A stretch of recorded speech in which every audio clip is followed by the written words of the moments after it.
हमारे साथ मौजूद है मेरठ से बीजेपी सांसद राजेंद्र अग्रवाल। राजेंद्र जी, भाजपा और सपा की लड़ाई अब दिलचस्प मोड़ पे आ गई है। आपको लगता है कि जो आंकड़ा है बीजेपी का, वो उसको पार्टी अचीव कर पाएगी? हम पहले से भी अधिक संख्या में सीटें जीतेंगे। और मैं पूरे प्रदेश के बारे में मैं कोई घूमा नहीं हूँ, लेकिन पश्चिम उत्तर प्रदेश में अच्छे ढंग से घूमा हूँ। अपने क्षेत्र में भी और आसपास के में भी जिस प्रकार का समर्थन है वो मुझे 2014 की याद दिला रहा है। 2017 की, मैं 2014 की बात मैं कह रहा हूँ। और इसलिए आप देखिएगा कि अपनी साख के कारण से, काम की जो साख है, नेतृत्व के कारण से, अपने कार्यकर्ताओं के बल पर हम लोग पहले से बेहतर बहुमत के साथ जीतेंगे। और अखिलेश जी पहले भी उन्होंने बहुत कोशिश की थी। पूरा 5 साल का समय उनको दिया गया था, 2012 से 17 तक। उन्होंने ऐसा कुछ नहीं किया कि 2 लड़के जब आए थे यूपी के कि वो उनको समर्थन देती।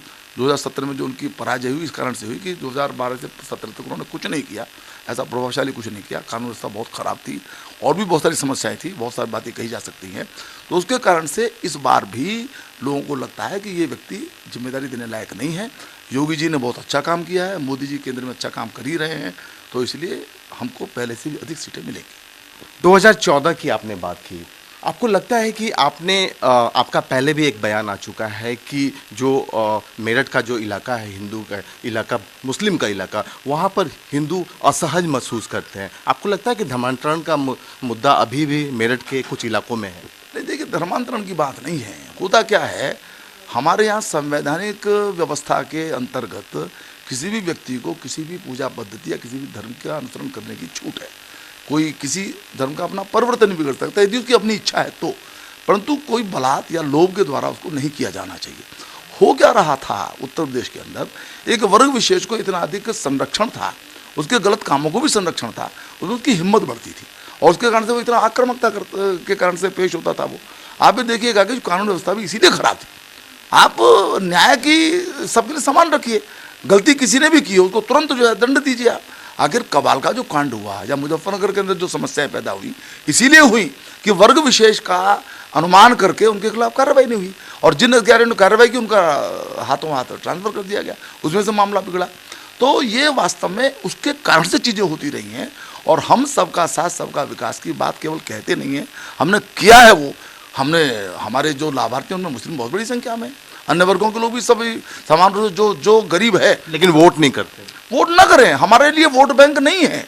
हमारे लिए देश की एकता ज़्यादा महत्वपूर्ण है और हमें ऐसा विश्वास है आज नहीं तो कल उनके ध्यान में बात आएगी कि अब तक जो लोग बड़ा हमको सब्जबाग दिखाते थे, हमारे लिए बड़ा मरने की बात करते थे, तो उन्होंने हमारे लिए कुछ किया ही नहीं। किया तो मोदी जी ने, किया तो योगी जी ने। तो हमें इसमें से ये भरोसा भी है कि जो एसिमिलेशन का जो प्रोसेस है देश का, देश के अंदर सबका, वो भी उससे आगे बढ़ेगा और वोट हमको देंगे, आगे देंगे। आज नहीं देंगे तो कल देंगे। नरेंद्र जी, आज चुनाव आयोग की रिव्यू मीटिंग है कि रोड शो और उस पर कुछ रियायत दी जाए। प्रधानमंत्री वर्चुअल रैली कर रहे हैं, इसको कैसे देखते हैं? नहीं, देखिए, तो चुनाव आयोग का प्रेरोगेटिव है। चुनाव आयोग सब प्रकार से समीक्षा करता है और मैं इतना केवल कह सकता हूं कि चुनाव आयोग जो भी निर्देश दे उसका अक्षर से पालन करना ये प्रत्येक राजनीतिक दल का कर्तव्य है। तो आज जो भी चुनाव आयोग तय करेगा।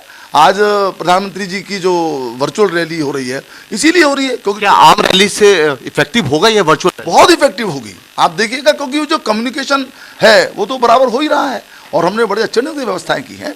और क्योंकि हमारी पार्टी कार्यकर्ता आधारित पार्टी है, हमारे पास बूथ स्तर तक समर्पित कार्यकर्ताओं की एक टेक्नोलॉजी है आपके पास? टेक्नोलॉजी भी है, कार्यकर्ता है, मेन बात है हमारे पास कार्यकर्ता हैं। टेक्नोलॉजी तो वो ले आते हैं फिर। तो हम बहुत अच्छी रैली कर रहे हैं, चल रही है इस समय वो रैली।